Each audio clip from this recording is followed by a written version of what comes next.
relevance for us in this particular moment, because we know that this pandemic has revealed certain truths that are absolutely essential for us to build upon. One is that that the suffering that has been created by this pandemic is not the result of the pandemic alone, but of an edifice that has fissures and fractures that have been revealed. It is also revealed that we have the capacity to produce abundance. We have had the technology for decades now to promote the general welfare. So we have it in our power at this time to ensure that in this moment that hath not happened since the days of Noah until now can yield with our organizing, with our truths, with our leaders, with our leadership. We have the opportunity to move from indignation to a true revolution of values and structures that Martin Luther King called for. For the rest of the evening, we will hear from some of those leaders who are involved in this struggle for the right to fare well, the right not to be poor. Thank you.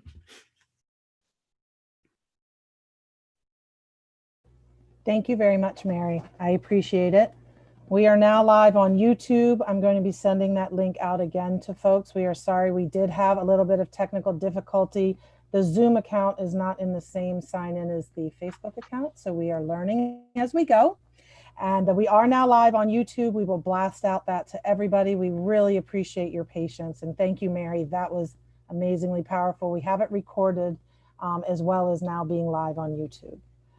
I want to introduce now to speak on the right to food, which is one of our economic human rights. We will be focusing often on economic human rights tonight. The right to food, Michelle Tingling-Clemens from the National Welfare Rights Union. Michelle, I'm going to go on mute and turn it over to you. Thank you. Thank you, Kristen. And greetings, everyone. I want to start with the Article 25 of that useless document that Mary just described to us, the Universal Declaration of Human Rights. And Article 25, Section 1 says, everyone has the right to a standard of living adequate for the health and well-being of himself and of his family, including food, clothing, housing, and medical care, and necessary social services, and the right to security in the event of unemployment, sickness, disability, widowhood, old age, or other lack of livelihood in circumstances beyond his control. Well, clearly this was written a long time ago, back before women were recognized as people, but we are living in the age where that is now happening. I wanted to say, now I spent a lot of time working in the hunger field. I actually spent almost about 25 years working for an organization called FRAC, Food Research and Action Center. And it really came to fame first when it sued 26 states and the federal government simultaneously in 1970 to force all states to implement the food stamp program. But later, it went under the Reagan administration, they exposed a proposal to make ketchup and relish equivalent to vegetables in the school lunch program. And there are a number of people here that I know remember that. But the reality is that they were just trying to save money. So they always go to what they call the entitlement programs, meaning programs that have been determined to be necessary for the purpose for which they were established. Now, I just want to talk to you a little bit about how this country has addressed the whole issue of hunger. Like I said, I spent 25 years working in this area, and never once did I hear any of my colleagues or anybody else ever talk about how it was we were going to end hunger. I used to get a lot of opposition about coming up with solutions that put more of the resources into people's hands or demanding that they get out of the Thrifty food plan. But advocates didn't want to hear that because I guess they all figured they could wait, so could everybody else. But in the reality is that hungry people can't wait. Hungry people get penalized for waiting, either through ill health or because of inability to concentrate. They don't get their education. There are too many obstacles to having opportunity to being able to eat in this country. Now, in 2018, we did a conference on food. We called it the Why Conference. the right to food, and your right not to be hungry. Well, the reason we called it the Why Conference is because what we found is that in doing our research, there are folks who have been researching and working in the field for 40 years. And they said, you know, with everything that we've ever put out, we realized that the big problem with hunger isn't how people think about hunger. Now, we had to deal with a lot of people who thought that it was because it was scarcity. That's why there was hunger. But what we also were able to show people is that this country throws away as much food as we consume on a daily basis. Okay, I don't know if you heard me, but I'm saying that this country throws away. When I say throws away, they plow it under, they drown the chickens, they dump them in the ocean. There's all kinds of places where you can dispose of your livestock, of your crops, if they're not making enough in the market. And that model was first set by FDR in 1933, when we were in the midst of the height of the Depression. People were lining up in the streets looking for food, looking for help. But because farmers didn't have any way to sell their crops, the federal government suggested to them that you just plow under your crops and kill your hogs. But when it came out, the public was so outraged that they said, okay, we'll buy it from you, and then we'll give people opportunity to go ahead and get that food free. So now you understand that a country that thinks that the problem with hunger is to address the market is not a good system. And we're talking about a system called capitalism. And for those who aren't really sure, that's public production for private expropriation. That means that we, the public, we do all of the producing, but somebody else gets the benefit and profits from it. Now here's the reality. We are all workers. And I say we're all workers because in order for us to survive and try to thrive in this economy, we have to work for a living. I'm not talking about getting inheritance or, working off of somebody else's experiment or labor or invention. No, I'm talking about we, the people who make, create, distribute, and produce everything. Top it off, we consume it too. But we're the ones who make and produce everything. So if we understand that we're the ones who make and produce everything, why is it that we're the only ones who are hungry? Why is it that we're the only ones who ever have to beg and ask for what we need? Why are we the only ones who, whenever we come up with a proposal, there's always a question about, well, can we afford it? Isn't this a lot of money? But that maybe we should say that this is a benefit for billionaires, and then we wouldn't have that problem. Because they never ask about money when it's for war or it's for the rich, which is basically the same thing. War is just to distract us from the suffering that we're going through by having us go out and try to kill some other colored people around the world so that the rich can continue to maintain themselves. Now, we don't have a lot of time to talk about all of this, but this is all very crucial because we are the ones whose problem it is, and we are the ones who can have the only solution to it. And why do I say that? All of the solutions that they've had for hunger have come from us, or we've been pressuring the government. The school breakfast program is a classic example. It was started as a pilot program because there were some representatives who had kids who were hungry and traveled a long distance to school. So that was how they organized it. But it was a pilot. It was a pilot, and when it was started in 1969 until 1974, when the Black Panther Party started their the Panther Party started their free breakfast program in the community for children. Now, the Maryland Food Committee actually sent out a letter to all of the churches in Maryland at that time and said, look, because the papers had just reported that the Black Panther Party was feeding more hungry children in Maryland than any other institution. And they said, okay, we can't have that. So they reached out to all the churches, raised money from the money they charged for the lunch, and used the excess to start something called the Maryland Food Committee. But what these organizations do, and it's not that they're not good, but they don't do what it is we need, what we the people need. What they do is that they try to work very hard on making our problems more palatable, making it seem not so bad for the people who were suffering. So, they still give us food on the Thrifty food plan. The Thrifty food plan is the lowest cost that they've designed. It was an emergency short-term diet designed by nutritionists in the 40s. No, I guess it was a little later than that, but it was designed by nutritionists to ensure that you had the basic nutrients that you needed to live on. But that's not what a family needs, because that only lasts for 2 weeks. They have us thinking that the reason our food stamps don't last a month is because we can't manage and don't know how to cook for our families. But like it was just said earlier, we're the ones who keep developing the solutions to our problems. So since we're the ones developing the solutions, we have come to the recognition that we don't need the folks that we've been allowing to be in charge all this time. You know, we keep thinking that we have to have somebody with the right title or the right education.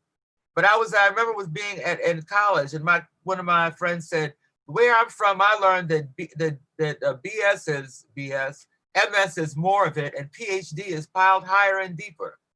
Now I'm just speaking for, you know, the media, that I'm not using the real words, but the reality is that we don't need the folks who are in charge to continue to keep us hungry, to keep us ignorant, confused, frightened, and alone, thinking that we are not capable of meeting our needs. When we grow more than enough, we're the ones who grow the food. Why are we hungry?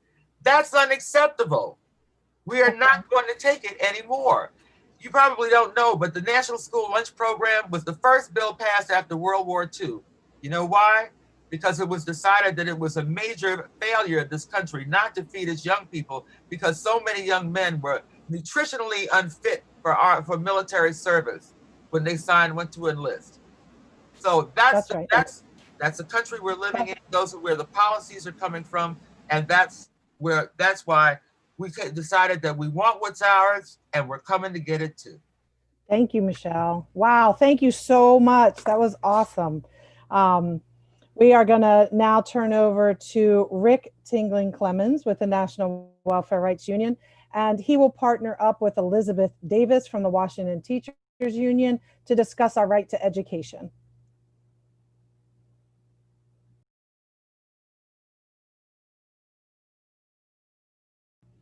You all are on mute.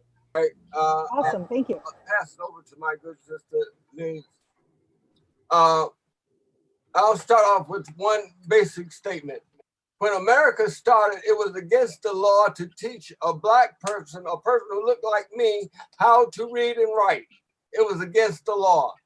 And public education did not come into the United States as a permanent institution until after the Civil War. In 1866 and 67, people like Cardozo was coming to the South, into South Carolina, to help them to start an educational system. Before, folks were educated by the rich, by either your church or in the military. Now we, for the first time, have public schools. And ever since we started, and public schools were started, by the way, by freed Africans and some Africans who could read and write and were freed, and some whites who were dissatisfied with how the country was going. So, and ever since that time that public schools were started, there's been an attempt by the rich to destroy our school system, to take away and to change truth to lies in their lessons. So I'm going to stop now because we have a real live struggle in DC, and it's going across the country, is reopening our schools after this pandemic. And we have a champion here in Washington, DC, and I want everybody to listen to her, and maybe we can pass some of this on. Sister Liz is president of Washington Teachers Union #6, and she's a very good friend. And she's been carrying this fight on her back. And I, you know, let her talk. Thank you. Thank you. Thank you, Rick. And I want to thank Michelle and Rick for inviting me to this panel, because this is so near and dear to my heart as a career educator who's taught in Ward 7 and 8 for over 35 years. So you know that I am a resident of DC, but also a resident of Ward 7 and 8. Over the past few weeks, you know, we've heard a lot about the achievement gaps, academic drop-off, reopening for in-person teaching, in not only in DC, but across the nation, the ability to do it safely. But you've heard very little about opportunity gaps that have continued to grow. And these are gaps that have been growing in DC and across the nation. And of course, in DC, the largest opportunity gaps exist in public schools in DC than any urban school district in the nation. But we don't hear a lot about opportunity gaps, the growing achievement gaps. Very little about the digital divide that has been in existence for decades in DC, decades across the US. The pandemic basically amplifying these inequities is one of the benefits of what's happening now. The digital divide, 35% of our students did not have access to Wi-Fi computers when our schools closed. And the fact that most of the students who are experiencing these inequities are minority children of color. Quite frankly, I'm pleased that the opportunity achievement gaps are getting this kind of attention. Many students in our city and across the US don't have access to a librarian. This year, during the pandemic, our schools reopened in DC with 25 schools cutting their school librarians. 23 of those schools were in Ward 7 and 8, where the highest population of Black and Brown and poor children live. So many of the nation don't have access to a librarian. We don't have access to algebra, geometry, well-rounded curriculum. And as a teacher in Ward 7 and 8, most of my career, until I campaigned for president of this organization and had the opportunity to visit schools in other parts of the city in order to talk to teachers, I found out that we actually have a dual school system that is now a 3-tiered school system, amplified by privatization, charter schools proliferating heavily in Ward 7 and 8. And they usually target the poorest communities. The reason? To siphon public dollars for private use. And I'm sure that there are going to be a lot of explanations about the need for choice. My choice has always been a quality matter of right public school system, and it always will be. I attended a segregated school system in the South until 3rd grade. My mother moved me to Washington, DC, to a de facto segregated school system. And while the health pandemic has brought renewed attention to the digital divide, that has been something I have been grappling with for over 20 years. It's been, closing the opportunity gaps that plague the school system and addressing those in a very real way is one of the benefits of what is happening now in this city around realistically addressing those issues. I'm the president of the Washington Teachers Union, but I'm first and foremost a teacher. I believe our students are only limited by the opportunities that we provide them. And I heard the 2 speakers allude to political will. We have the way or the means to level the playing field for students across this country, but in many places, including in DC, there is not the political will to do so. Our public schools are supposed to be a great equalizer. Our schools must be a place where all students can rise up and achieve, but it's not. During my 35-year stint in DC public schools, I had the pleasure of teaching at John Philip Sousa Middle School, one of the 5 corresponding cases of the Brown v. Board Supreme Court decision. I'd been there for 3 years and was not aware of that. And when I discovered on the 50th anniversary of Brown that Sousa was one of the corresponding cases, I could not help but teach my students about the Brown, the Bowling v. Sharp case, the Plessy case, the Brown case. Not just for them to know the facts about what happened, but for them to use those facts and that history to change unsatisfactory conditions in Sousa the year I was there, and they did so. As a teacher at P.R. Harris in Ward 8, same year, I recall having to file a grievance to get the results of a water test that proved that 2,300 students in that school were being poisoned by lead. Now, you don't think that would have been public outrage. No. One of the custodians who happened to like the fact that I was an advocate for my students came and shared with me the water was turned low but not turned off because it was contaminated with high volumes of lead. I reported it to the State Board of Ed member at that time. As a result, 3 days later, I received a transfer, an involuntary transfer to another school. It took weeks after the grievance just to get that report out to parents. And of course, once it became media attention, water was sent into the schools and the students were provided with bottled drinking water. And of course, at Sousa Middle School, before the school was modernized, the plan was to basically raise the building, tear it down, even though it was a historical landmark. The students fought to keep it open once they learned the history. And as a result, the school was being modernized for 2 years while leaving the students in the building as they removed asbestos from the building over a 2-year period. It took a council member's intervention, the Marshall Heights Community Organization, to intervene and have the students moved out into a swing space. So I'm just thinking about those things that exist when we talk about education as a human right. And if it isn't, it should be. It should be a constitutional right. But we're talking about a quality education, not the basics, because there is a very uneven playing field in DC public schools, almost 70 years after Brown v. Board was passed. We are still grappling with the same inequities, the same disparities. We are still grappling with systemic racism across the city. White flight as a result of Brown v. Board led white families to west of the park, east of the river Anacostia. We now have a lot of schools that are de facto segregated in deplorable condition and basically resembling those very schools that Brown v. Board addressed. One of the things I recall when my students studied the case, they studied the case of Kenneth Clark, an experiment with dolls, which was used in the case to show the damage that was being done to Black kids, noticing the disparity in the way they were treated as students, the schools they attended, the books they received, which were books that were handed down from white schools to Black schools, libraries that had old books. At Sousa Middle School in 2005, one of my students joined me at a council hearing, a 7th grader, to give her testimony about the condition of Sousa 50 years after Brown. And in her comments, she said, my school has a library, but no librarian. It's been closed for 3 years.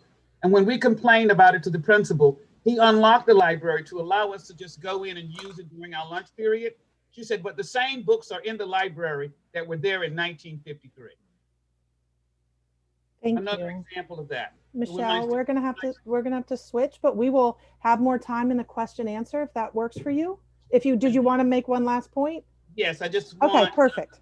And I just want to reiterate that we need to stand up for our rights as well as those of others, take action in our own daily lives, fighting not for ourselves, but for others. And I want to thank you for the opportunity to join this group tonight, because all of these organizations sponsoring are our partners. Thank you. Yes. I just want to say thank you. And I am sorry that we have to move. We are going to come back. We're going to have a time for more reflections. Please put questions for our speakers in the comments section. We're going to have an open question and answer in a little bit. And I just want to say thank you again so much for joining us tonight. And I'm going to move now to our next speaker. And I just want to mention something in this part in the program is just to be thinking about human rights in a way that we've talked about food, we've talked about education, and we're moving into living wages and how these things are connected. And I remember some of the things I learned in the beginning about the right to education, also including the right to not have to drop out of school to get a job to support your siblings or your cousins or your family. And that's economics, right? And the right to have healthy food, not just food. When we were organizing in Pennsylvania, we had people living on chips and soda, but that's not the right to food, right? And when we go into a living wage, there's things we're talking about that have to do with our economic system. Can you afford a home at 30% of whatever that income is? So there's affordable housing with living wage together. These things are interlocking, you know, and they're playing on each other, and it's all about an economic piece to it that ties it all together. I want to turn it over now. I'm very honored to turn it over now to Margaret Prescott. She is a member of the National Welfare Rights Union, the Global Women's Strike, and also All Women Count, and tying together our right to living wage and also a right that we have been fighting for decades of a caregiver wage. So I am very happy to turn it over now to you, Margaret. Thank you. Okay, thank you. Thank you so very much. And you know, COVID-19, more than anything else, I think, has brought to focus how much we are dependent on caregivers.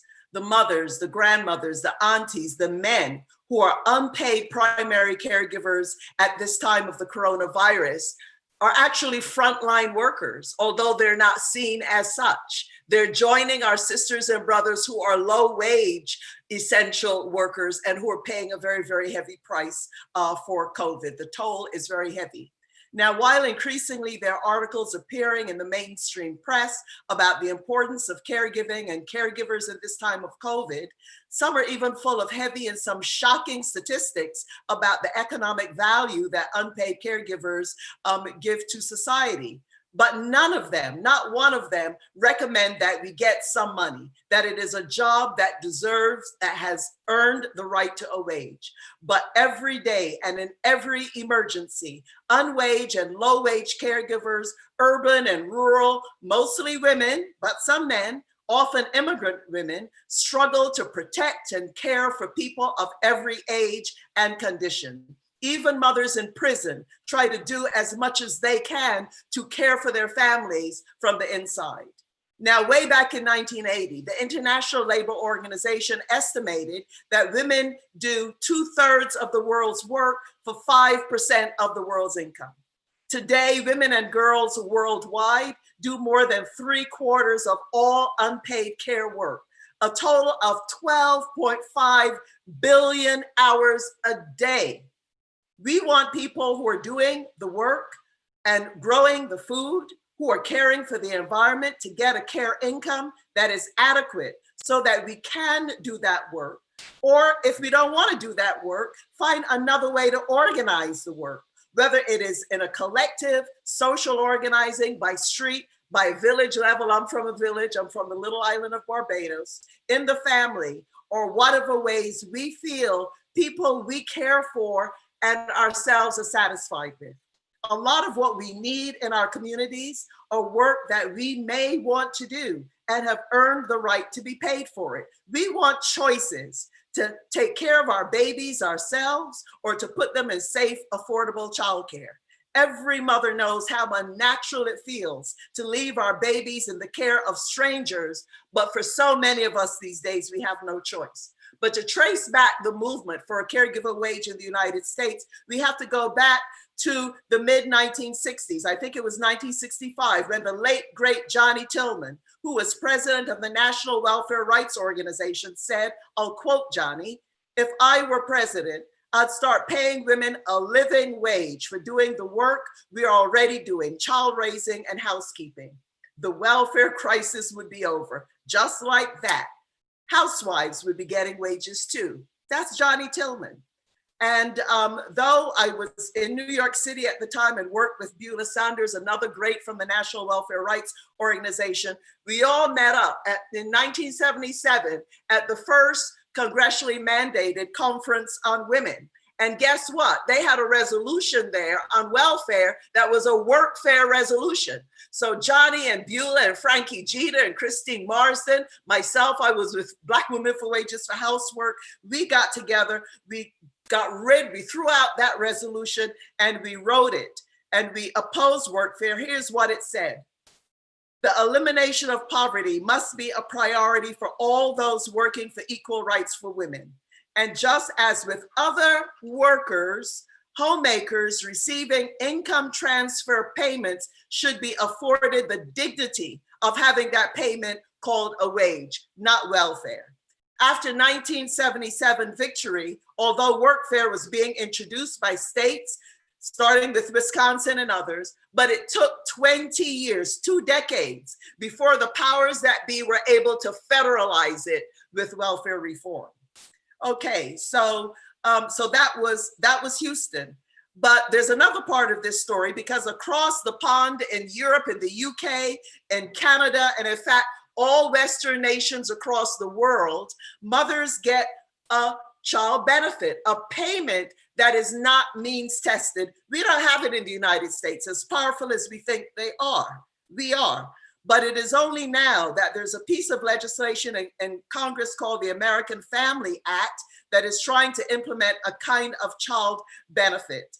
Also, additionally, 2 members of the Congressional Black Caucus have a bill in Congress entitled the Worker Relief and Credit Reform Act that calls for the definition of workers to include unpaid family caregivers and students and that we should get money for it. Now, therein lies the rub. We make and produce on the daily basis all the workers in the world. What does capital and capitalism gain as a result? Trillions of dollars worldwide. Wealth that truly belongs to us, but is stolen from us. And we're not going to have it any longer. We're not going to take it any longer. We're calling it out. Billionaires are running around feeling so proud about their achievements, but they wouldn't be billionaires without ripping us off, without us. We are doing the work. The wealth belongs to us. We're demanding it. We're organizing to call them out and claim what belongs to us, not to them. And when we do this work outside the home, as home care workers, domestic workers, etc., it's usually the lowest pay, because the expectation is that overwhelmingly, it is women who do this work, that we do it for free. So why should anybody get a decent pay for it, much less a living wage? And it reflects the low status that governments, the corporations, that the market places on those of us who do this work, but also on the lives of most of those we care for. With coronavirus, we now know that 1 out of 3 women are essential workers at wage work. And that doesn't, of course, include those of us who are essential workers in the home.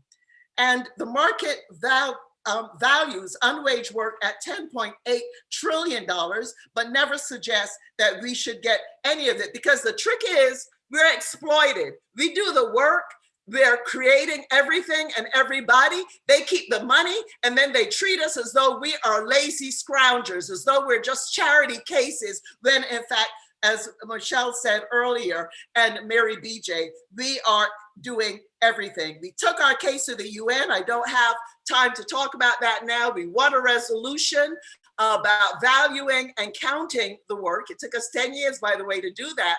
But now we're moving beyond the valuing and counting. We want the bread. We want the money. We want them to stop ripping us off. And then we ran across some people who are putting forward a Green New Deal in Europe, demanding that a care income also go to people who are working to save the environment. So just in wrapping it up, protecting people and protecting the earth can be equated and prioritized over the uncaring market. That is a major step to transforming the world as we know it, but also to save it. I also just want to say that the Poor People's Campaign, in its Jubilee document, I quote them, they say, include a care income to recognize the economic contribution of routine housework, childcare, tending to the elderly and other household or non-household members and other unpaid activities related to household maintenance.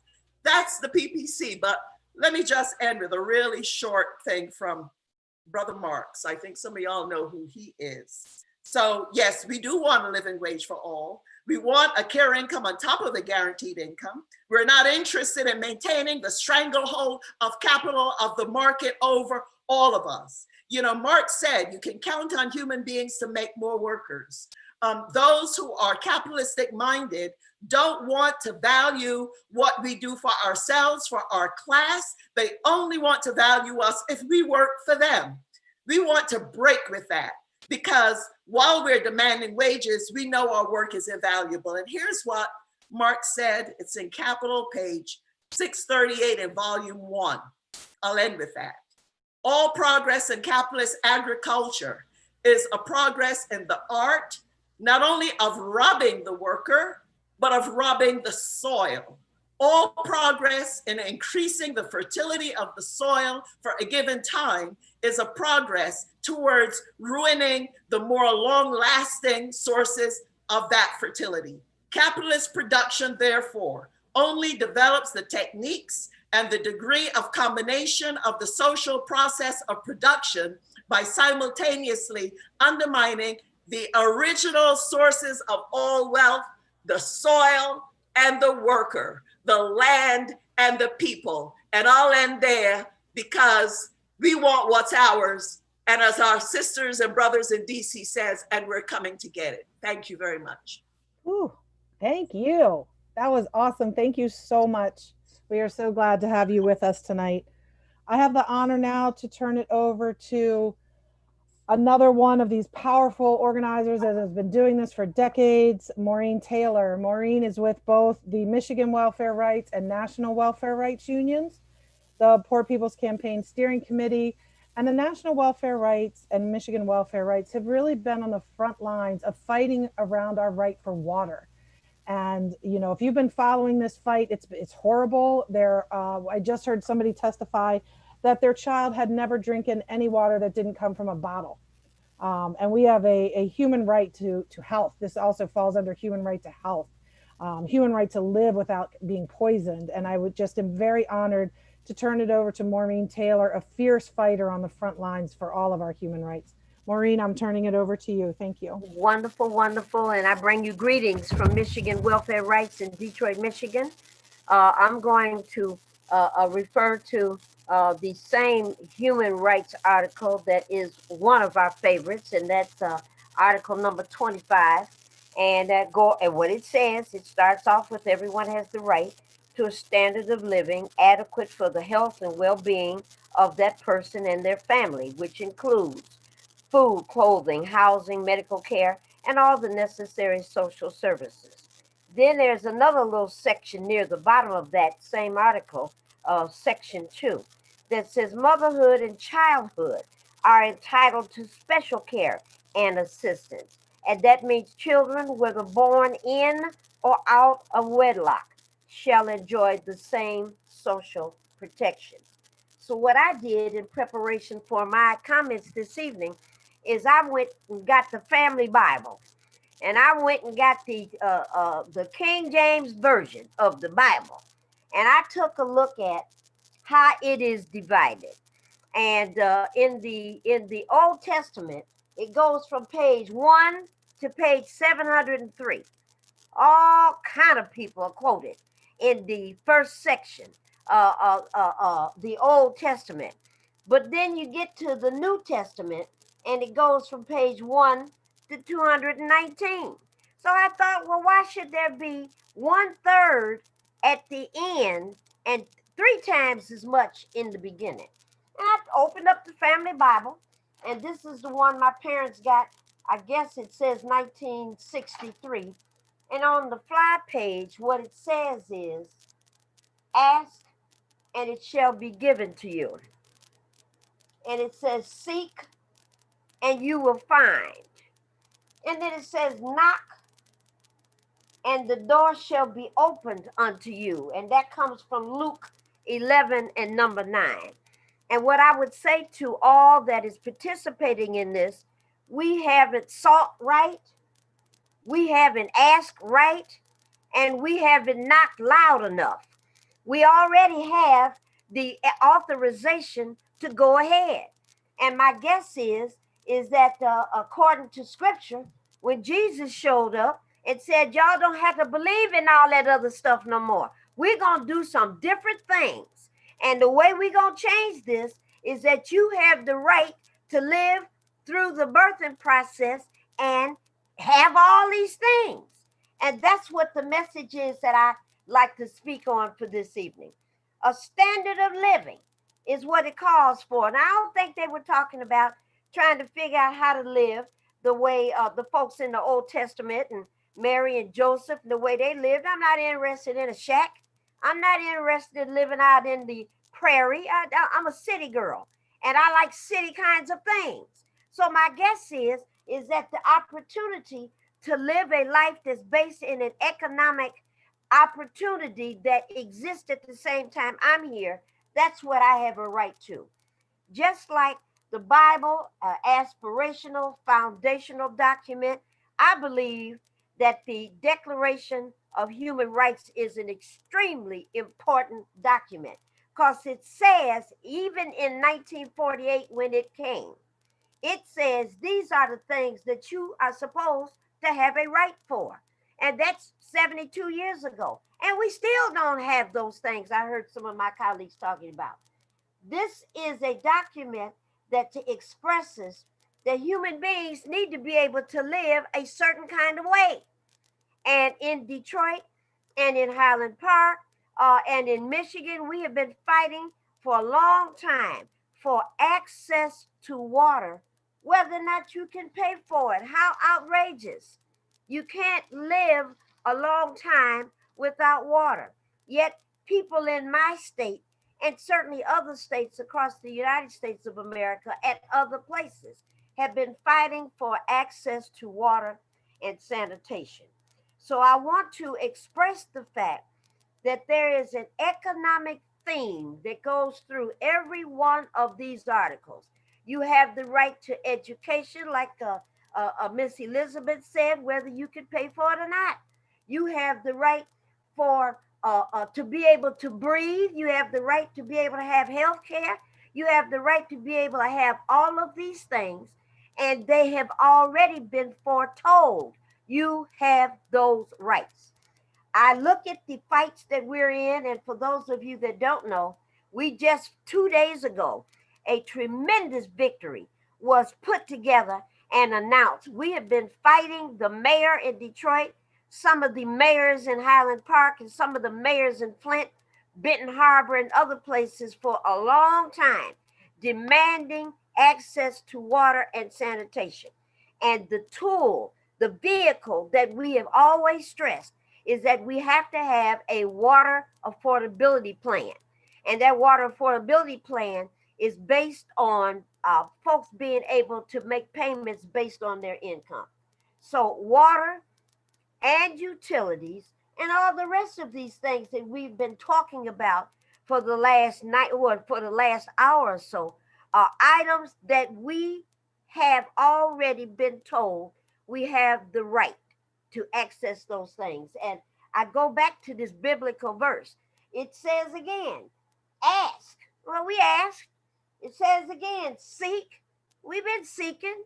And it says at the end, knock on the door. Well, I believe that the problem is that we have not been knocking loud enough.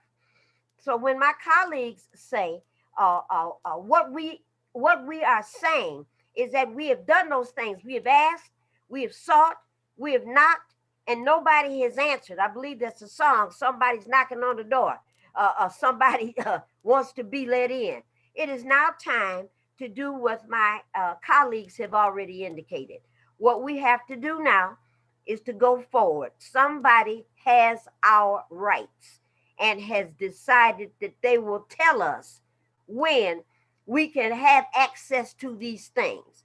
And to the caretakers, to the factory workers, to the nurses and the doctors that are dying at COVID, whatnot, because they can't get the right kinds of uniforms and the right kind of health care and the right kinds of things that we absolutely have, we're not going to knock on that side of the door anymore. We're going to come through that door and we're going to identify those things we have to have, and we're going to get those things. There's another song that I learned a while back at the Union Theological Seminary, and it talks about going down to the rich man's house and taking back what he stole from me. Well, I'm up for that. I got a new pair of Skechers, got that thick 1-inch rubber under the bottom. And to my colleagues, let's go get our stuff. My name is Maureen Taylor. I serve as state chair of the Michigan Welfare Rights Organization. And thank you for a few moments of your time. Thank you, Maureen. As always, thank you so much. And for linking all of that together through the right to clean water, clean air. I have the honor now to turn it over to Anthony Prince. Anthony Prince is our lead organizer and general counsel of the current National Union of the Homeless, but also was an original member and leader in the Chicago Gary Homeless Union. You know, Tony has been going around this country tirelessly to reestablish and rebuild the National Union of the Homeless. And it's an honor to turn it over to you now, Anthony. Well, thank you very much. Can you hear me? Okay. We can hear you.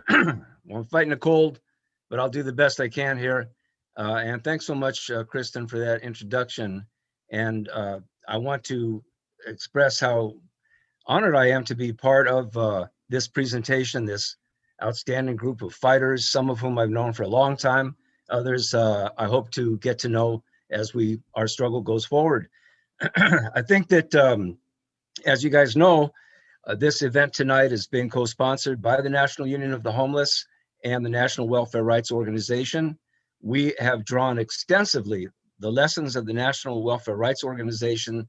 Now the National Welfare Rights Union has provided us with just a rich store of experience and insight into how to actually build a movement from the ground up. The Johnny Tillman approach to leadership was, you put the people who are being impacted in the leadership of the fight. The leadership, of course, has to include others, but I think that front and center in any kind of movement of the dispossessed and the poor and the homeless and the downtrodden has to be led by those who are actually impacted by those social evils. So we draw a great deal of inspiration. And I also want to lift up the Michigan Welfare Rights Organization, which, if you guys don't know, was and still is, I assume, a named organizational plaintiff in the lawsuit that was brought with the national, with NAACP as well, against the administration's attempts in Michigan to disenfranchise tens of thousands of voters. I saw that in the paper. I said Michigan Welfare Rights Organization. And so we draw heavily from the experience and the current struggles of our sisters and brothers in the Welfare Rights Union. As you know, also the winter time, this is part of what we call our Homeless Union Winter Offensive. We began the Winter Offensive 30 years ago when the original National Union of the Homeless was formed, because the winter is the deadliest season for those who are unhoused.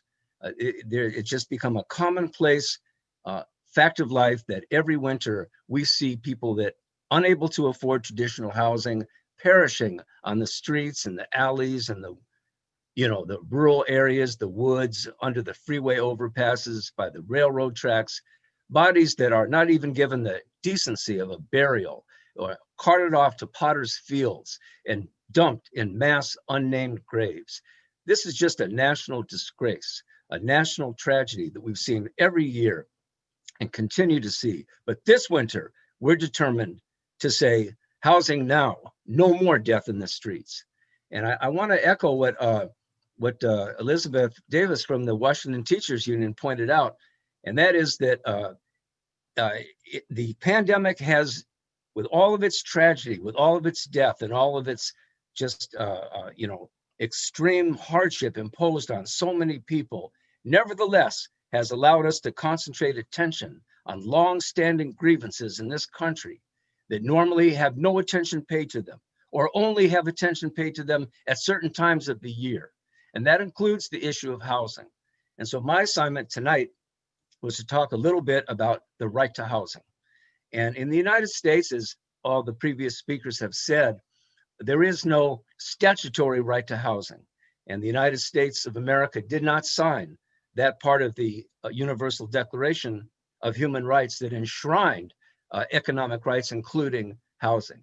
However, 1 year after the United Nations passed the Universal Declaration, the United States passed the Federal Housing Act of 1949.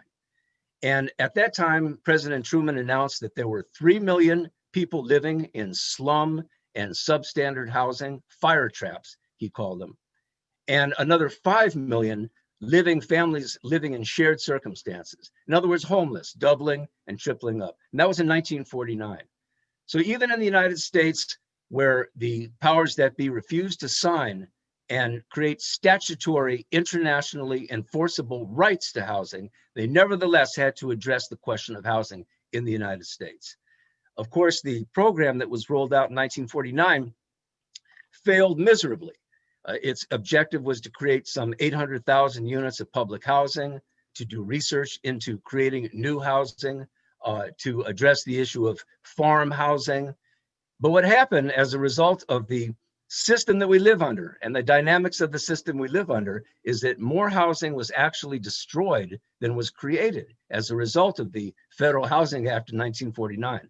But nevertheless, it introduced the idea in the United States of a commitment to housing for the American people.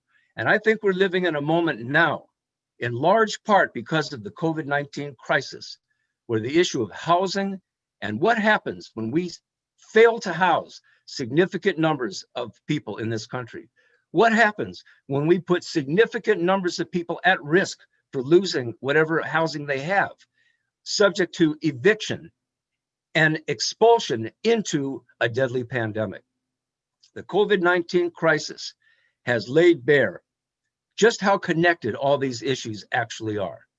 And for that reason, I think it was unavoidable that obviously necessary for the CDC to announce a federal moratorium on evictions, because you can issue a shelter-in-place order, but if you have no place to live, you can't shelter in place. And if you are evicted from your hotel, from your apartment or your weekly rate motel or your home because you're unable to pay and now you face foreclosure and expulsion into the ranks of the homeless, something had to be done. The fact of the matter is that the federal moratorium is going to expire at the end of this year. We don't know what's going to happen in terms of its extension, but I want to share with you a shocking statistic that I came across just the other day. And that is that in the 27 states that have already terminated their state moratoriums, as a direct result of the shutdown of those moratoriums and the reinstitution of the obligation now to pay rent or be evicted, 400,000 additional cases of COVID-19 have been recorded as a direct result of the termination of those 27 state moratoriums on eviction. And 10,700 people died as a direct result of the cessation of those state moratoriums on eviction, because they had no place to live and they had to get on a crowded bus to try to get some kind of benefits down at the public aid office, or because they had to move in with 2 or 3 other families and therefore become more vulnerable to exposure to COVID-19. What is this telling us? It's telling us that the fact of the matter in the United States, where 140 million people are living at or below the poverty line, one missed job, one pandemic, one fire, one family medical emergency away from becoming homeless. And we're seeing now the ranks of the homeless swelling in a manner unseen since the Great Depression. In fact, in excess of what we saw during the Great Depression. Now, we've heard other speakers, especially Michelle and Rick, talking about this is not a matter of we don't have the resources. Michelle talked about the food. I live in California. We grow more food in the Central Valley. We grow food in the Central Valley sufficient to feed the entire United States of America. But there are people who can't eat in that same Central Valley. We have farm workers who harvest the lettuce and they can't afford to buy that lettuce. And they're hungry and they've been poisoned and they're becoming homeless, and all the confluence of these social ills ultimately reduce down to being in the street. And that's not just rhetoric. That's what we've seen in the course of this pandemic. It is estimated that as a result of the unemployment, the loss of jobs, the economic consequences of the pandemic, and the economic consequences of the recession that we were already in, that the ranks of the homeless will increase by 45% in this country. But it is not a crisis of scarcity, because the official homeless count in the United States is 517,000 persons. That's the point in time survey where they, all over the United States, they drive around and they calculate the number of visibly homeless people that are seen on the streets. Now, we know that that number is far underestimated. That we know that that doesn't begin to reveal the true number of people that are homeless, because the majority of homeless today in the United States are, or the fastest growing segments, are people who are in their cars, their RVs, in the weekly rate motels, doubling, tripling up with other families. You have 10% of college students who are homeless, sleeping in the schools. The professors are bringing in the food. This is a crisis of societal proportions. It's not, as the media constantly portrays it, the homeless. This is a crisis of people whose circumstances have put their housing in question. Our homeless union is determined to build, at this time, a genuine movement from the bottom up of those who are being directly impacted by this crisis. But our movement can't be, we can't build our movement apart and aside from all these interconnected struggles?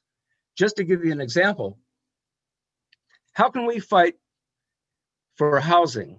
How can we fight against homelessness when in the eviction courts every single day, even before the pandemic, people are being kicked out and judges are issuing judgments for possession? How can we not stand with the tenants who are fighting every day to hang on to what they have? How can we not stand with the students? How can we not stand with the children in the schools?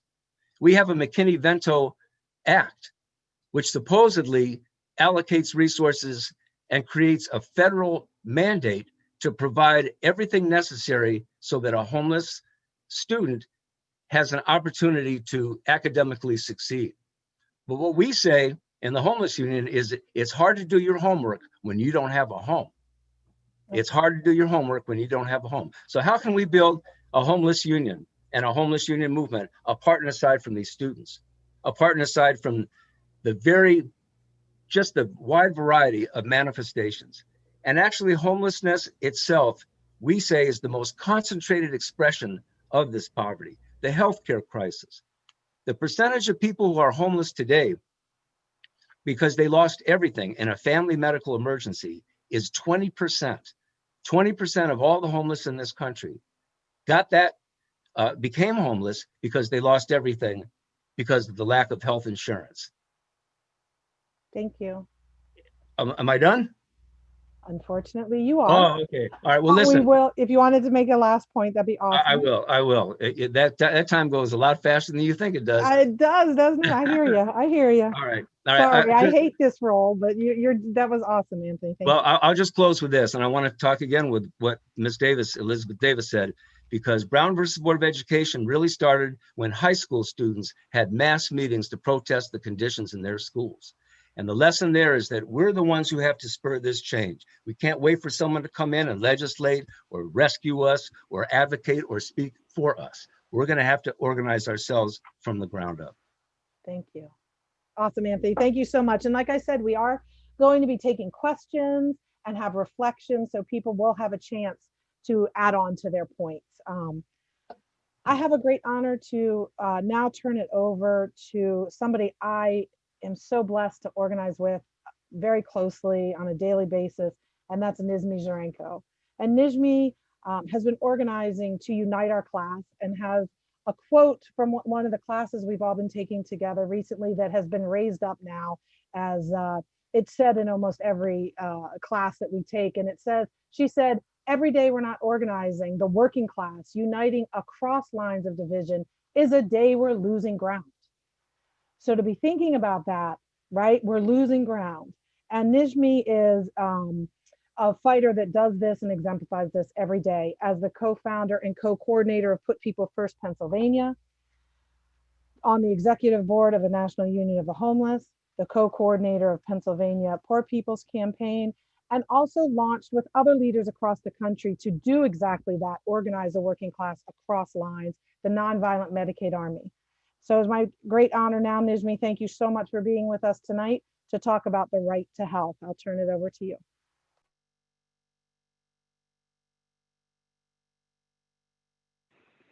Thank you. Can you hear me?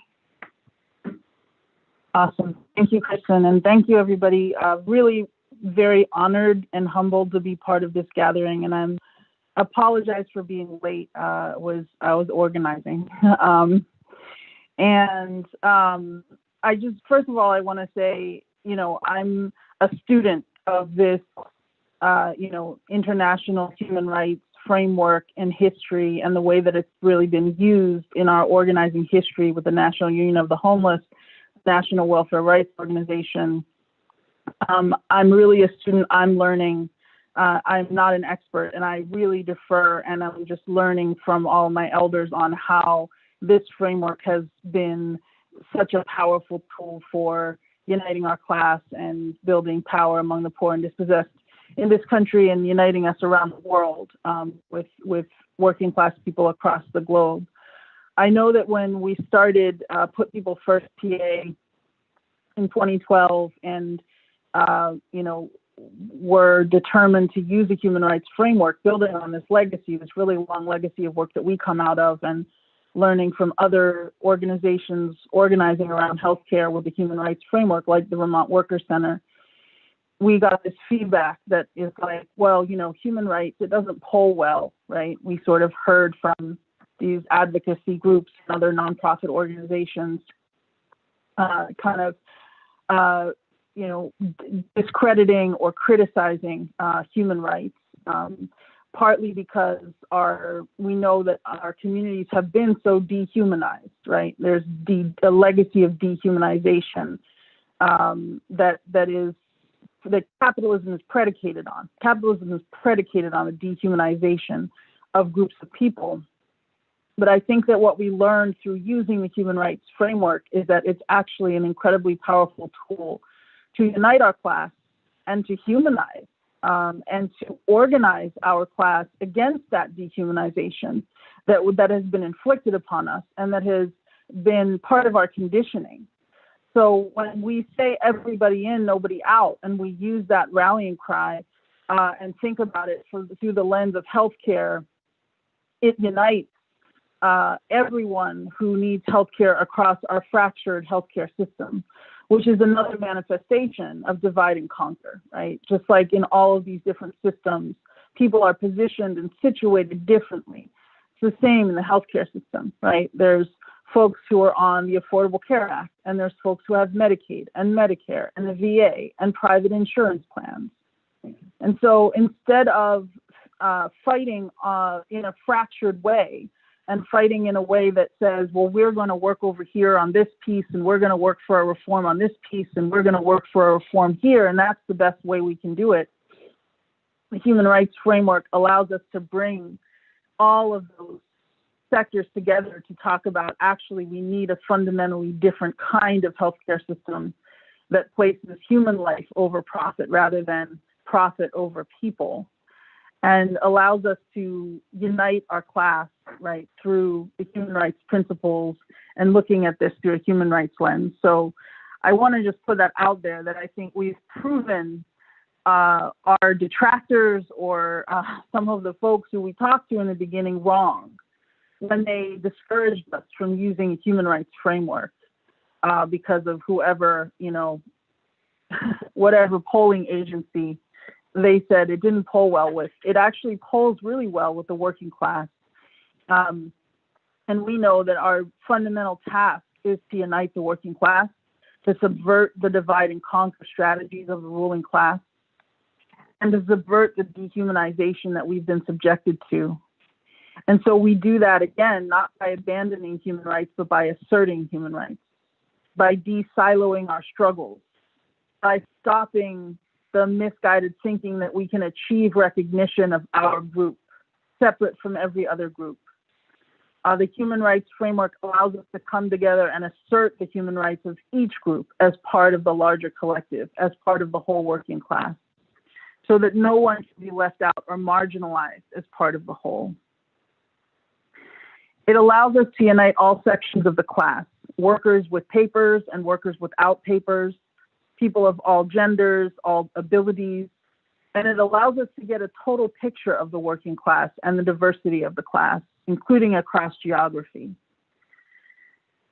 I'm sure that other speakers, and I just heard Tony speaking to this a minute ago, talking about the inseparability of our human rights. This is another thing. It allows us to talk about how all of our human rights are interconnected.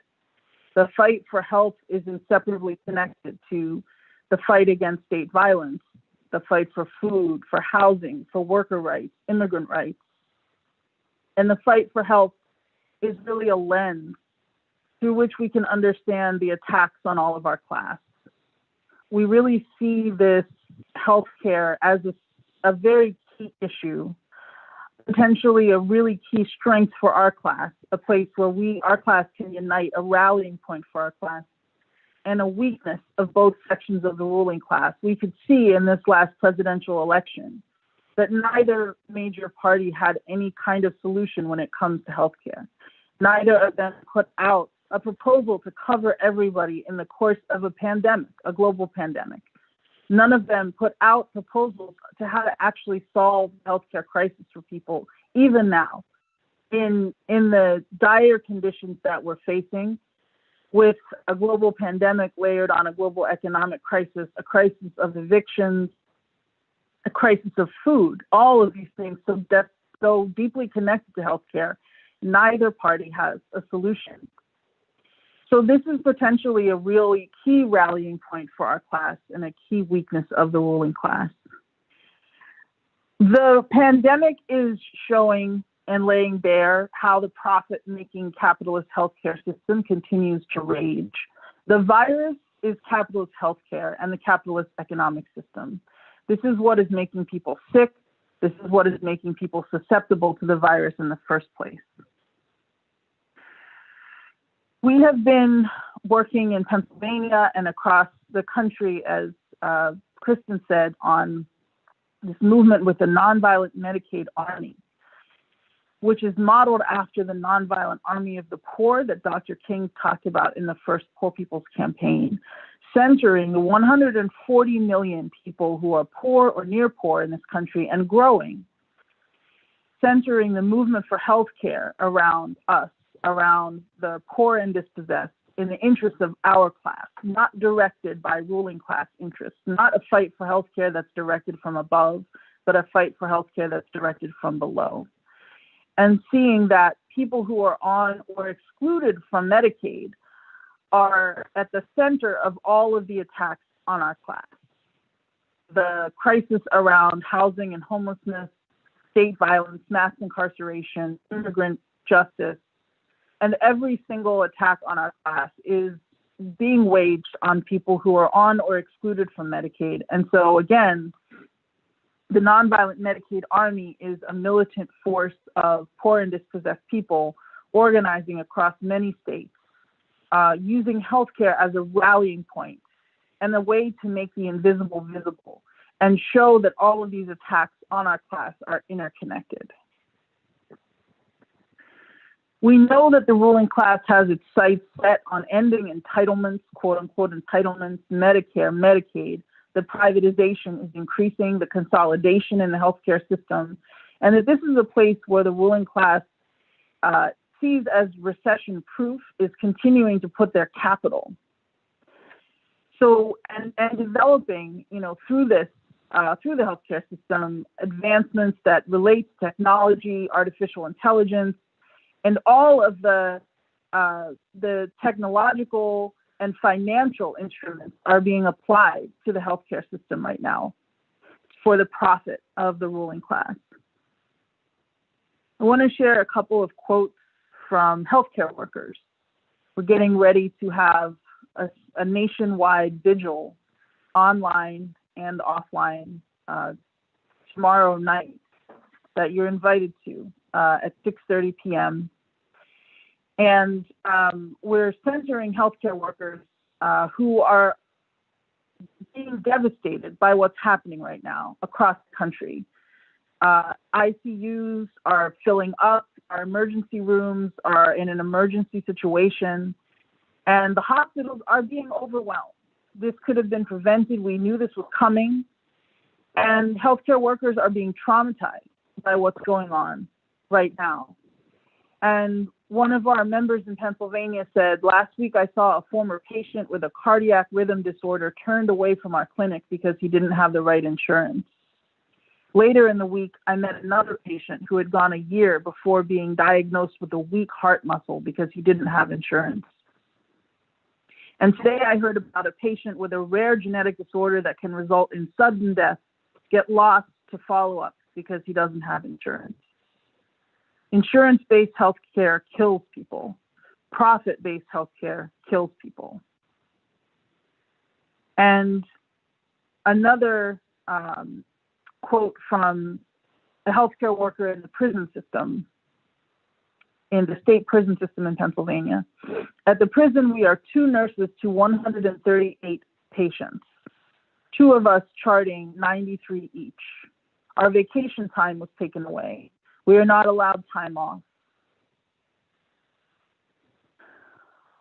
So this is what's happening in our healthcare system. It's impacting people across our class. In Pennsylvania, we've had 8 hospital closures over the last 2 years.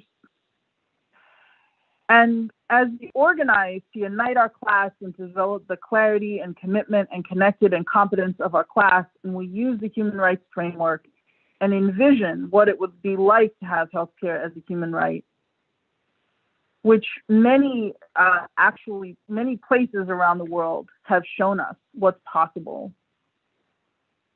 in this pandemic. We imagine what it could look like if we could actually control the production of personal protective equipment, if we could implement universal testing, if we could reopen closed hospitals, if we could bring workers who are currently employed to deny people care or to keep people in cages into working to support the health and wellness of our communities right now, distributing food, ensuring that people can stay home, ensuring that young people can be educated safely in the pandemic. There's so much of a need, but our upside down economic system doesn't allow the working class the ability to take control of the situation. And this is why we are organizing and continuing to build power and to build clarity and to build unity across the country and across the world so that we can change, fundamentally change, transform not only the healthcare system, but every system that keeps profiting off of our sickness and illness and death.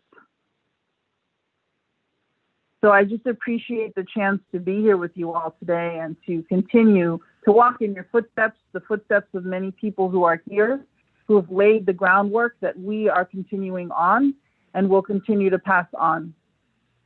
Thank you. Thank you, Nijmia. Very powerful. Thank you so much. What a powerful way to end this panel. I want to say thank you to all of our panelists for bringing into the room the power of our interlocking human rights and how we are fighting for them on each front of struggle, but also how we are bringing them together to build the movement. Again, every day we're not organizing the working class, united across lines of division, is a day we're losing ground. And that was so beautifully discussed tonight. Thank you all. I have another great honor to have our closing statement on the panel by Reverend Dr. Liz Theoharis, our co-director of both the Kairos Center and the Poor People's Campaign, a national call for moral revival. Liz has been organizing for over 3 decades at this point, came up through the National Union of the Homeless in the late 80s and 90s, and has been in this fight since. And I would, have the honor, Reverend Dr. Liz, to turn it over to you now to bring us home. Well, thank you so much, Kristen, and to everyone that's gathered. It's awesome. It's awesome to be with this group of fighters. In his 1967 speech, Where Do We Go From Here? Chaos or Community? Reverend Dr. Martin Luther King offered, I think, what is an all too relevant comment on his moment. He said, the contemporary tendency in our society is to base our distribution on scarcity, which has vanished, and to compress our abundance into the overfed mouths of the upper classes until they gag with superfluity. If democracy is to have breadth of meaning, it is necessary to adjust this inequity. It is not only moral, but it is also intelligent. Dr. King concluded that American society was degrading human life by clinging to old thinking, rather than turning to bold, visionary solutions, rather than turning to the fulfillment of all human rights. And these words, I think, sadly enough, ring true, even truer perhaps in our day than his. About a month ago, the Poor People's Campaign and the Economic Policy Institute put out a study showing that it's not just morally right, but economic necessity to deal with poverty, to deal with inequality, to deal with the injustice, and to deal with the denial of all human rights. And we need to do this fast. That study said if America does not address what is happening with visionary social and economic policy, the health and well-being of the nation is at stake. What we need is long-term, permanent economic policy that establishes justice, promotes the general welfare, rejects decades of austerity, and builds strong social programs that lift society from below.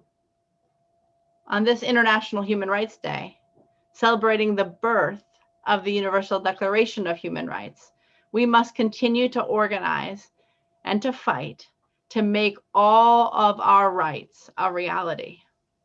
I am indeed so honored to be here with everyone this evening, and I'm here to say that the struggles that have been lifted up tonight and the suffering, but also the victories of poor and dispossessed leaders with the National Union of the Homeless, with the National Welfare Rights Union, and with the Nonviolent Medicaid Army are the struggles and the victories of the Poor People's Campaign. I myself am a proud member of the National Welfare Rights Union and the National Union of the Homeless, and want to express deep appreciation for everyone that is here, everyone that is gathered online, and everyone that wakes up every day fighting for not just our rights, but all of our rights. The Poor People's Campaign deeply believes we follow the words of the song written by Jimmy Collier from the 1968 Poor People's Campaign. Everybody's got a right to live. Everybody's got a right to live. Everybody's got a right to live. And before this campaign fails, we'll all go down to jail because everybody's got a right to live. That's why this week, the Poor People's Campaign launched a set of 14 policy priorities. I think it's fitting that we launched it this week at the celebration of International Human Rights Day. And these priorities include enacting comprehensive and just COVID relief. That's about free testing, treatment, and vaccines. That's about rapid direct welfare payments to the poor and targeted tax credits. That's about protecting Social Security, SSI, SSDI. That's about expanded food security programs, support for public schools, and so much more. That's to guarantee quality, affordable, free health care for all, regardless of any pre-existing condition.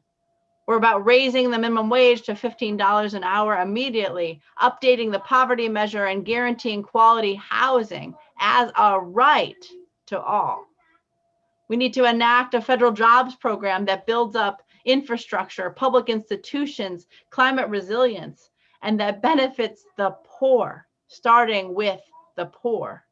We need to protect and expand voting rights and civil rights. We need to guarantee safe and quality and equitable public education. We need comprehensive and just immigration reform. We need to ensure the rights of all Indigenous peoples. We need fair taxation, and we have to use powers of executive orders not to separate families from their children, but to uphold life and liberty for all. We need to redirect the bloated Pentagon budget towards all of these priorities, and we need to establish a permanent council of poor people, of leaders from these organizations gathered here this evening, and so many that are organizing in communities across the country, that will be advocates and hold this country responsible, accountable to the violations of human rights that are happening every day.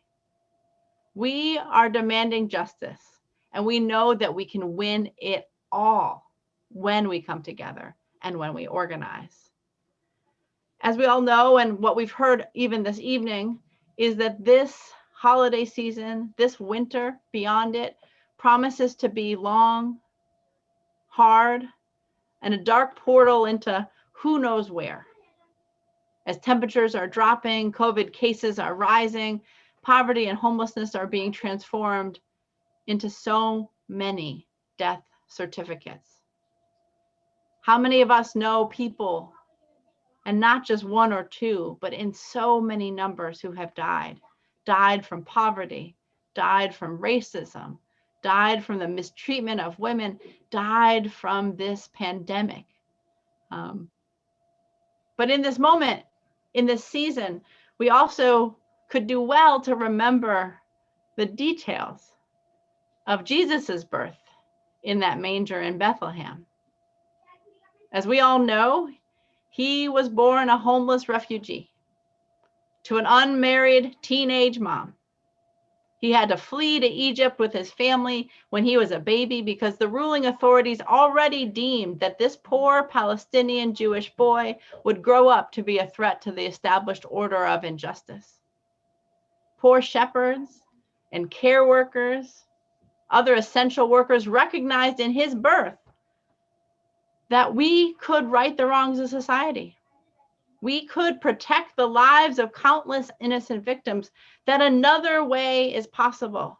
But we have to start first with the poor, not with those already full to the brim.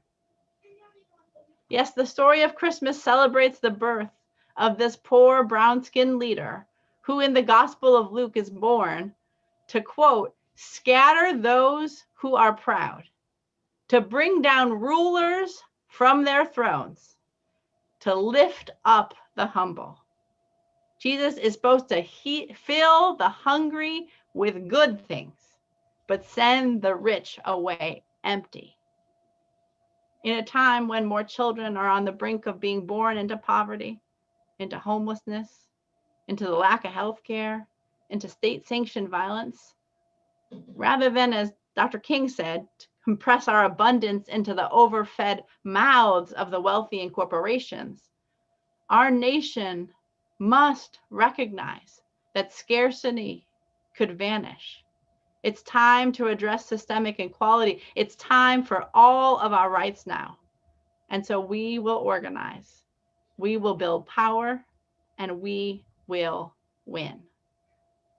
On behalf of the Poor People's Campaign, a national call for moral revival, I thank you all for lifting up what really matters in this season and what really matters in all of our lives. And we're going to move forward together and not one step back. Thank you, Reverend Dr. Liz. Not one step back. That's right. Thank you. Thank you all. You brought to mind a coalition that existed between the National Union of the Homeless, the National Welfare Rights Union, and the Anti-Hunger Coalition, Up and Out of Poverty Now. And if you watch the Street Heat video and the Poverty Summit now, not tomorrow, now, not next week, now. And that's what we're talking about tonight, is bringing, we're still together, right? That was 3 decades ago, and we're still here. National Welfare Rights, National Union of the Homeless, Poor People's Campaign, Nonviolent Medicaid Army, we're here. We're still here, and we're still fighting for it now. We have people dying in just exponentially growing numbers, and that's why we come together, and that's why we organize. And as we move into the panel, we're going to bring everyone onto the screen, and we're watching the themes that are coming out of the threads. And a lot of the different questions come back to this one basic one. And it's asking, how do we bring more people into this battle? How do we bring us together to move forward? And everybody in this panel, everybody in this group are organizers. You're out there every day organizing the working class to not lose ground. And I want to open it up. We also have honored guest Viola Washington and Willie Baptist to bring you all into this conversation as well. Reflections on what others have said, and the question around how do we bring more people in to build our base across all lines. So I would like to open it up and see who is moved to address that. I could call and volunteer folks and put people first. We love that term. We're going to volunteer some folks. Willie or Viola, please jump in and give your reflections if you would like. Well, I'd like to answer the question of how we're gonna That'd be great. Thank you. change people's political will and how we gonna move people. And I want people to take notes. There are three things that we need to do. I'm proposing. One, organize. Two, organize. Three, organize. If we don't put effect to our numbers, because we're the majority in this country, if we don't put effect to our numbers in terms of organizing, then ain't nobody gonna listen to us. They ain't gonna hear any demands that we make, however moral they are, however right they are. If we want these rights, if we want freedom, freedom is not free. You only get what you're organized to take. And this is what this whole celebration of the anniversary of the Universal Declaration of Human Rights is. How do we use, this statement of the public will of the world to organize among the bottom section of the population, and build this country, rebuild this country and this world from the bottom up.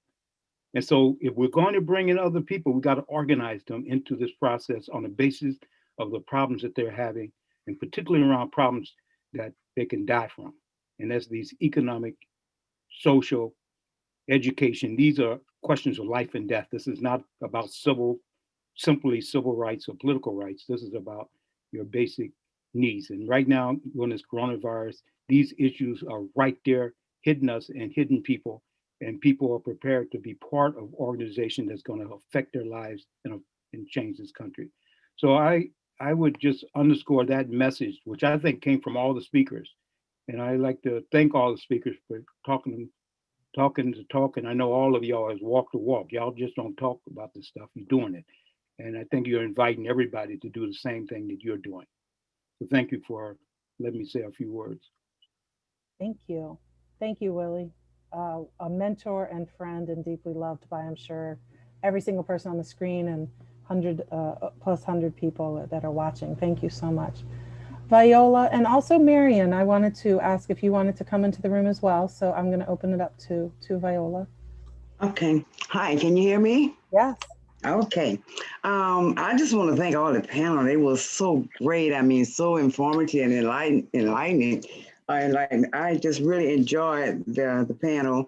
And, I just want to say too, and just listening to everyone, and first of all, just to add on to what Willie said, organize, and we have to organize young people about the truth about this system and the history of our country is where we have to really start. And I think also just listening to Michelle talking about the right to food. And she said that, we makes it and we do it. We're in the bakery every day and we are hungry and we should not be without. And it's just time out to be without. And I listen to the education system, knowing how the education works, the public deny, all this type of things that they talk about in the public education, that was so enlightening. And then we got to Margaret, she kind of like talked about stolen legacy. They stole it, but we must return it. And this is a book, George James, and we must do that. And Maureen, she talked about the water, and it brought me back to in Genesis, in the scripture. The word tells us that God created water and it was free. So and I think that was really good. And listening to Anthony talk about the housing problem and how the COVID-19, because of housing problem, has caused a lot of debt. And I had not really thought about it that way. And I really thank you for giving us that information. And the right to health. I mean, all of these things bring us back to systemic problems, systemic racism. And we have to deal with it as source. We have to say the name. It's racism. And we have to, just going back to, we must knock harder I just saying, I got you. We must knock harder. And you know, like our congressperson told us, he said, we only have a minute with 60 seconds in it, and we got to make good of those minutes. So I just really appreciate the conference, and we should do more. And I think doing it this way is very enlightening to people, because I invited a whole lot of people to get on the call. And this is the first time, so maybe all of them didn't, but I hope so. But it just encouraged me to continue to get people to join this. And thank you so much. Thank you. Thank you so much. Marion or others, do you want to jump in? Or I know Anthony has something he wants to add as well. Well, do you want me to talk? Yes, please. Oh, okay. Sorry. I think the question that apparently is coming up from people who are listening in and participating in this event of how do we get people into motion? How do we actually, what are the steps necessary to create, not just talk about, not just hope for, but to actually bring into existence a real mass movement against these injustices that are reaching such a critical mass at this time. And I think the first thing that has to be said is that it's not easy to do. This is difficult work. There's no substitute for the attention to detail, for the battles won and lost in preparation, of making an assessment of in the different aspects of this struggle, who is emerging, what groups and individuals and in what battles are people beginning to move forward, and then take that motion and begin to pull it forward. That's how we built the union. That's how we're building the union now, is not to invent something, but to see where the battles are breaking out and then to enlarge them and then to assist their development into a comprehensive planned offensive, counteroffensive. That's why we're calling it the Winter Offensive. It's a political counteroffensive to call the system to account. I think another thing that we need to remember is that people will fight for rights that they think they have. And one of the weapons that our adversaries have over us is that people don't think they have the right to a place to live. They don't think they have the right to these necessities. But if you study the preamble to the Constitution of the United States, and you see about promote the general welfare, and you see ensure domestic tranquility. How can you have domestic tranquility if you're living on the street? How can you have domestic tranquility when you don't know where your next meal is coming from? How can you have domestic tranquility when you don't have clean water to drink? So these documents, this aspect of American history it's inseparable from the whole political orientation of the American people. They know they have some political rights and they'll fight for them. And I think we can make that transition to prove to people and demonstrate to people. And Frederick Douglass talked about this, and some of the civil rights fighters talked about this in the 50s and 60s, to say we have these rights. Here's how we can prove to you that we have them, that we have the right to have something akin to promoting the general welfare. How do you promote the general welfare when you have systematic evictions of people because they can't pay the rent? So I think that's another way that we need to look at stirring our population, into motion, and raise that flag and show them this is consistent with the things that we fought for, and they are enshrined in the foundational documents of what this country is supposed to be about. I'd like to add Thank you. We are running up on time because of our technological issues in the beginning. So I do really hate to end this portion of it. We will be having other events, and we can put the National Union of the Homeless Facebook page out, email page for folks to email us, and we can get in touch with all the panelists as well as the Facebook pages. I just, want to say that we never ever have enough time. I know that we have many leaders that want to speak and comment, and I wish that we did have more time, and I hate shutting down the panel, but like I said, we're going to have 4 or 5 more events online, and we'll have a lot of time to interact with each other, and I wish everyone could have 20 minutes. So I'm going to turn it over to our Dr. Minister Savina Martin, who came up through also the National Union of the Homeless, National Welfare Rights. is our clergy council head and minister of the National Union of the Homeless, to give us a call to action to close out all these powerful speakers. So Dr. Minister, as we love to call her, Doc Martin, I'm turning the floor over to you. Thank you, Kristen. I think I'm under 6 minutes or so, but I'll try and talk fast. So let's center ourselves here. We've heard a lot this evening. As we center ourselves this evening, let our collective call to action reflect the voices of the heartbeat of the movement. Leaders past and present who fought and died for our right to live, from Dr. King to Johnny Tillman, to Ron Casanova and the late Beulah Sanders, from our siblings in the Abali Shack Dwellers movement in South Africa. It is from their teachings that we carry on the legacy to unite, to mobilize and build a broad movement to end poverty. When Beulah Sanders spoke at the Council of Churches in 1972, she stated that we expect the churches to spread the truth about the welfare problem in this country. Her charge would have them to oppose local, state, and federal legislation that oppresses poor people. She also urged that they join forces with the organizations of the poor. She said, we ask for your moral, personal support in this battle for bread, dignity, and justice for all people. At the Anti-Poverty Summit, or the Poverty Summit in 1989 in Philadelphia, Pennsylvania, the National Union of the Homeless promised to commit our lives to ending all oppression of homeless people and to work tirelessly for economic justice, human rights, and full liberation. We had dedicated ourselves to planning a sustained struggle, building an organization that can obtain freedom through revolutionary perseverance. Today, these combined efforts live on in the National Welfare Rights Union and its state's chapters.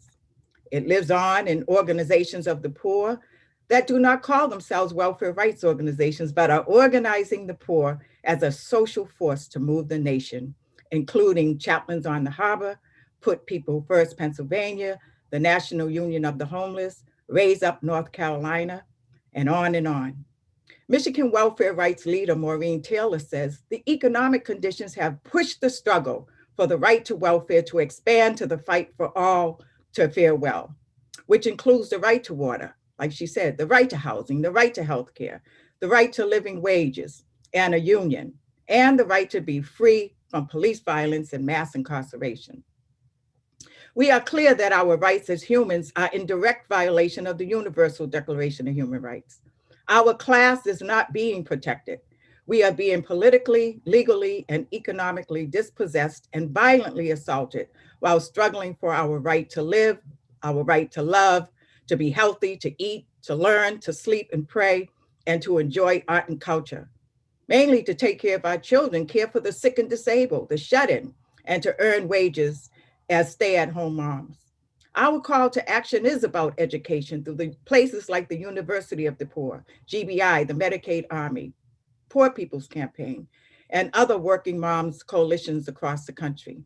So this broad network addresses a livable wage and our right to live and die on the street. We don't want to die on the streets. So we welcome all of you to join this winter offensive. You don't have to be a part of the National Union of the Homeless or the Welfare Rights Union to conduct a winter offensive during this upcoming Christmas season. Currently, we are covering the period of Christmas and on to New Year's and the birth of Dr. Martin Luther King on January 15. These offenses will consist of synchronized series of actions led by local homeless unions with other fighting organizations. This is a mass mobilization drive to unite and build a broad movement to end poverty. We are not asking for charity, but clarity in our ongoing struggle to survive in the richest country in the world. And these offensives serve as a favorable platform for all of us to get out our message of economic and social justice for all with universal rights for life, liberty, and the pursuit of happiness. We will raise our slogans to unite for homes and jobs, not death on the street. We will raise our slogans that said we should be not one paycheck away from a crisis.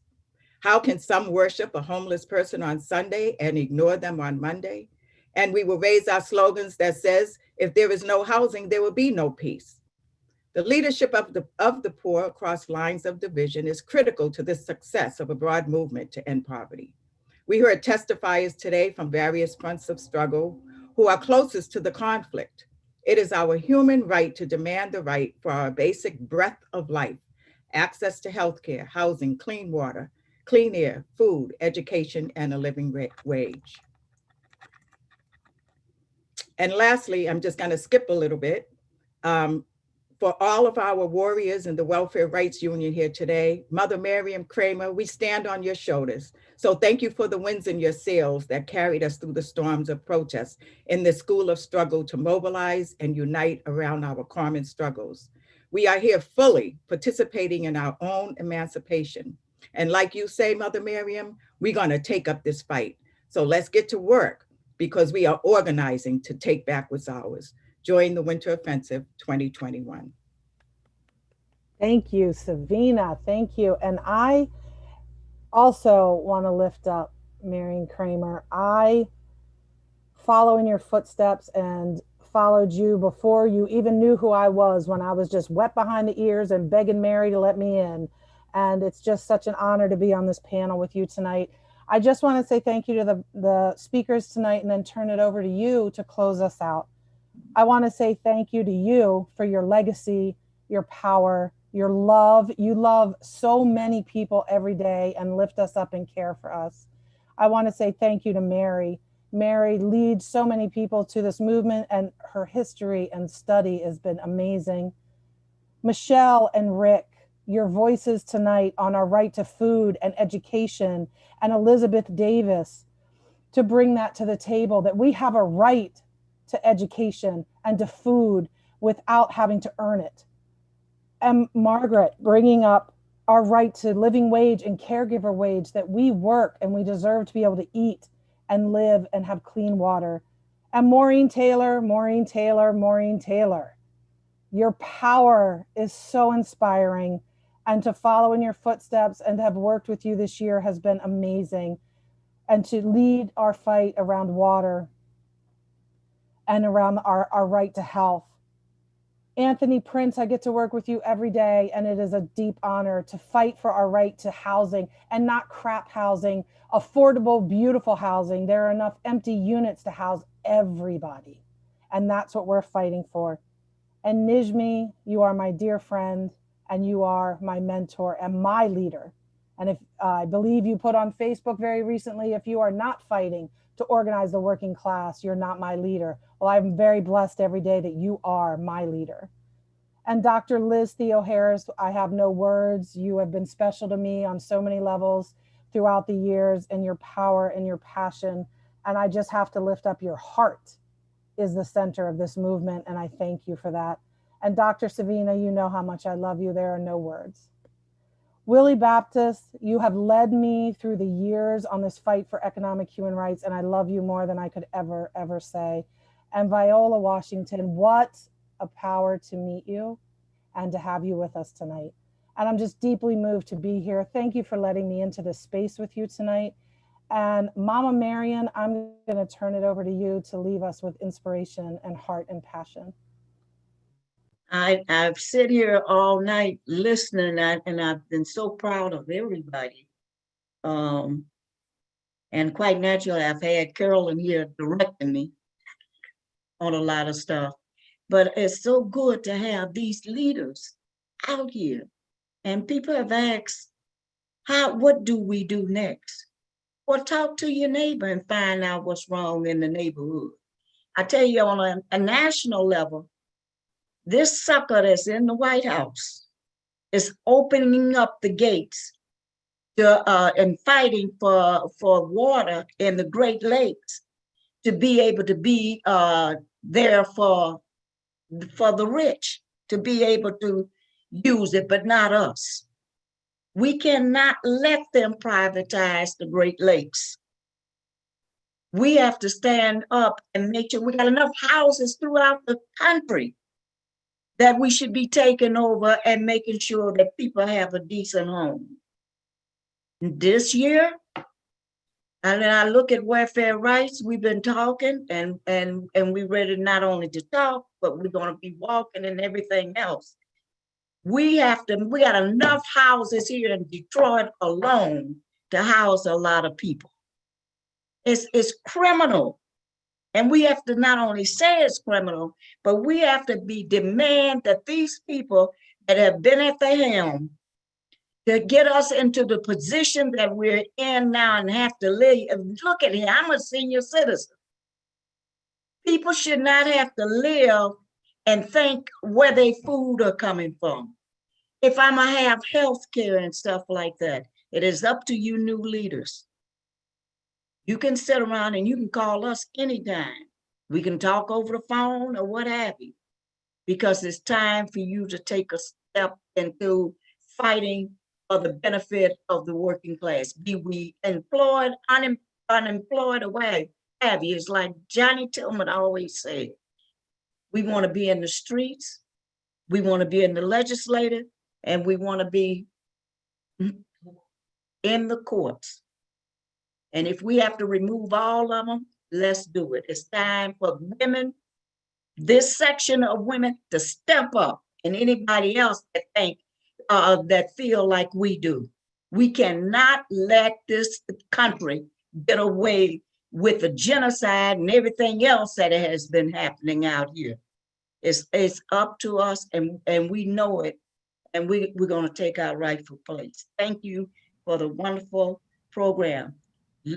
I know Savina mentioned that we're going to be back together on Martin Luther King birthday, and we want you to get more people here, and more people, because we got to let them see that these are the forces that are beginning to rise. Thank you. Thank you. Say good night, Lucy. Oh, I'll be quiet. I just wanted to close out with one verse of text. I will not sing it, but a song that came out of welfare rights and this movement, and that's Rich Man's House. And these words about organize, organize, organize went down to the rich man's house, and I took back what he stole from me, took back my dignity, took back my equality, and now it's under my feet. And that's what we're doing. We're going to stomp this system out that's killing us. We'll kill it first. And I just want to say good night. God bless you. We'll see you soon. Please watch our Facebook pages of all the co-hosts of this event tonight for the upcoming events and truth commissions. Thank you all very much.